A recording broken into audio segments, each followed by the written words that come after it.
El 1 de mayo comenzó en Estados Unidos, en la cual los obreros pedían reivindicaciones sociales y un cambio también en las políticas o en los paradigmas políticos del momento, porque la gran mayoría de los obreros en Estados Unidos trabajaban 16 horas. Ellos querían trabajar 8, pero también querían descansar 8 horas y también bueno, estar otras 8 horas en casa. Esta reivindicación fue uno de los acontecimientos más destacados en la historia universal y también vino sobre todo por las ideologías que bueno, tuvieron un papel destacado en el siglo XIX, entre ellas bueno, pues el socialismo utópico, como llamaban los marxistas, la cual una de las figuras más destacadas fue Owen, el socialismo marxista, en la cual bueno, las dos figuras más destacadas y dentro del ámbito filosófico y político como fueron Marx y Engels, que tuvieron además un papel destacado, etcétera, etcétera. Y otra de las ideologías que apareció fue el anarquismo. La principal figura es Bakunin, y a partir de ahí, bueno, pues estas figuras del mundo de trabajo de los obreros pedían ayuda, reivindicaciones, querían cambiar al final las políticas que habían llevado a cabo y era como una contraposición a lo que nació con ese capitalismo que surgió tras la revolución industrial, etcétera, etcétera, porque hoy en día al final siempre hay dos sistemas enfrentados o varios más enfrentados. En Estados Unidos provocó bueno, una revuelta, que ahora voy a hablar de ella, y de ahí se extendió pues al resto de Europa y del mundo. Voy a hablar de Estados Unidos y también voy a hablar del 1 de mayo en España.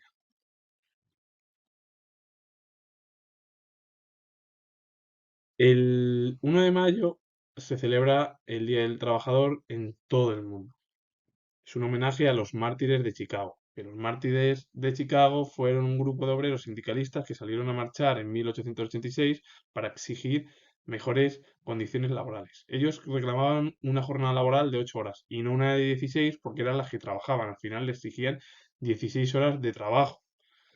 La revuelta de Hyde Market, un acto autorizado por el alcalde de la ciudad, un manifestante lanzó una bomba contra las fuerzas del orden y bueno, eso provocó al final que la revuelta se extendiese y, bueno, pues las autoridades estadounidenses tuviesen al final que placar esta revuelta.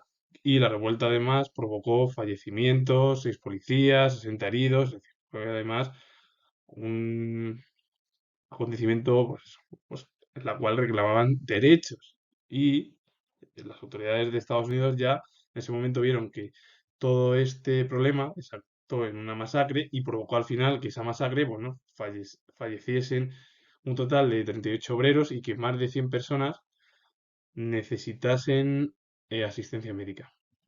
Claro, lo que pedían los obreros era, pues al final, el sindicalismo, que había nacido junto también con el socialismo utópico, que es el socialismo normal, como llamaban los marxistas a ese socialismo. Luego también estaba el marxismo, según ellos era el socialismo científico, como lo llamaban, y también estaba el anarquismo, que al final son ideologías que competían por eso, por la lucha de los obreros.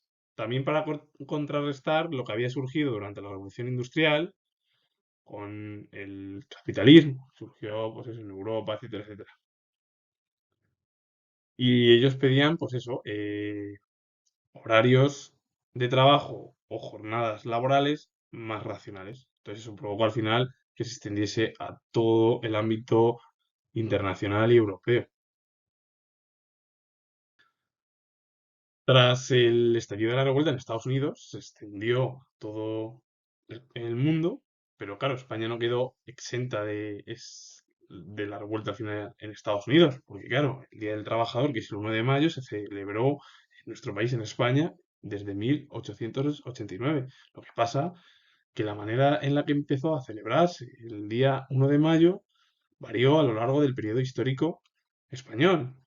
Y más porque la dictadura franquista prohibió que se llevase a cabo el 1 de mayo. Y eso que muchos de los obreros intentaron llevar a cabo huelgas, festivo contra el régimen, pero es que no pudieron porque lo prohibieron. Y cuando finalizó el periodo dictatorial, pues, en 1978 se legalizó como festivo nacional y quedó ya dentro del calendario laboral como un festivo además de los más importantes por las reivindicaciones que se pedían, tanto en España como a nivel mundial, como en Estados Unidos, en torno al final a la reducción de jornada laboral. Claro, el Día del Trabajador continúa hoy en día celebrándose, reivindicando derechos sociales de todos los individuos y todo ello, bueno, pues vino porque en Estados Unidos estalló la revuelta y eso, pues al final se extendió por todo el mundo. También, claro, decir que todo ello viene también de los nuevos idearios que surgieron como el socialismo utópico, como llamaban los marxistas, que era el socialismo más científico, al socialismo normal, el anarquismo, es decir, y los obreros claro, vieron con buenos ojos este nuevo idearios y dio lugar a que muchos apoyasen. Y supongo pues, que pedían la reducción laboral de 8 horas, y claro, aprovecharon incluso dentro de los sindicatos o el sindicalismo, se vio eso, sobre todo la figura del socialismo normal, como era Owen, una de las principales figuras dentro del socialismo, bueno, fue importante, pero claro, el socialismo científico más Engels o el anarquismo es Bakunin. Y ellos pedían pues esa igualdad y reducir los horarios de las jornadas laborales. Y más vino sobre todo ello. Sobre todo por ello, por razones al final de reivindicaciones, de contrarrestar a lo mejor el capitalismo, porque estos tres idearios salieron contra del capitalismo que comenzó a funcionar en el siglo XVIII con la Revolución Industrial, Europa, etcétera, etcétera, y a partir de ahí, bueno, pues mucho de estos nuevos idearios cagaron una parte de la sociedad como fue el movimiento obrero. Y con ello comento además que tengo un grado de historia y que esta festividad o este día festivo es de los más importantes dentro de la historia, ya no de España, sino universal. Un periodo muy importante. Así que finalizo. Como he dicho hace pocos mm, segundos, tengo el grado de historia y si os ha gustado el vídeo, darle a like, suscribiros y comentar. Saludos. Adiós.